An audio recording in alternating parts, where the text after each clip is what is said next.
Hi friends, அனைவருக்கும் மாலை வணக்கம். எல்லோரும் எப்படி இருக்கீங்க? நல்லா இருக்கீங்களா? நான் தான் ராமேஸ்வரம் மீனவர் போடுறேன் ஜோதி. இப்போ நாங்கள் மீன் தாங்க வெட்டிகிட்டு இருக்கோம். பார்த்தீங்கன்னா இது அசலை கும்பலான்னு சொல்லுவோம்ல, அந்த மீன் தாங்க இது. பாருங்கள், இந்த மாதிரி தான் வெட்டணும். இது முழுசாக போட்டு நம்ம உரசும் போது முழுசாக தாங்க போடணும். அதுக்கப்புறம் நம்ம கழுவி சுத்தம் பண்ணிட்டு தான் இதை வந்து வெட்டணும். எத்தனை பீஸ் வேணாலும் வெட்டிக்கிறலாம். இது சின்ன மீன்னால நாங்கள் 2 பீஸாக தான் வெட்டுவோம். இந்த பார்த்திங்கன்னா இது தோணியில் உள்ள மீன் தாங்க, கரவலை தோணியில் உள்ள மீன். பார்த்திங்கன்னா இதில் ஏகப்பட்ட எல்லா மீனுமே இருக்குங்க.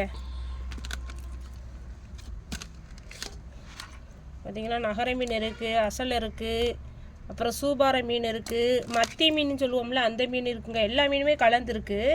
இந்த மாதிரி தான் கலந்து தாங்க தோணியில் வரும். ஆனால் எல்லாமே நல்லா ஃப்ரெஷ்ஷாக இருக்குங்க. இது பார்த்திங்கன்னா இது ஒரு மீனுங்க, நல்லா எல்லாமே நல்ல மீனாக தான் இருக்கும். இது கீரி மீன் சாலைங்க. இது கீரி மீன்லேயே இது சாலையிலேயே இது ஒரு மீன், இது கீரி மீன் சொல்லுவோம். சதை நல்லா ரொம்ப பெருசாக மத்தி மீனுக்குள்ளதோட இது நல்லா சதை வந்து திண்ணமாக இருக்கும். பார்த்திங்களா, இது ஒரு மீனுங்க. சாலையிலேயே ஏகப்பட்ட மீன் இருக்குது. நாங்கள் ஓரா மீனெலாம் இப்போ எடுத்து வைக்க போகிறோங்க. மீன் நிறையா இருக்கிறதுனால நாளைக்கு கொஞ்சம் குழம்பு வச்சுக்கிறலாம். அதனால் ஓராலாம் எடுத்து நம்ம பிரிட்ஜில் வச்சிடலாம். அதாங்க ஓராலாம் எடுத்துகிட்ருக்கேன். பார்த்திங்கன்னா அந்த மீனெல்லாம் வச்சுட்டு இப்போ இந்த மீன்களை தாங்க நம்ம வெட்ட போகிறோம்.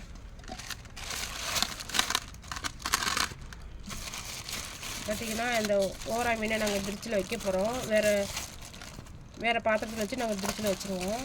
இப்போ நாங்கள் இந்த மீன் தாங்க நாங்கள் எல்லாமே கட் பண்ண போகிறோம். கட் பண்ணிவிட்டு பாதி பொரிச்சிட்டு பாதி குழம்பு வைக்க போகிறோங்க. எல்லாருக்குமே ரொம்ப ரொம்ப நன்றிங்க.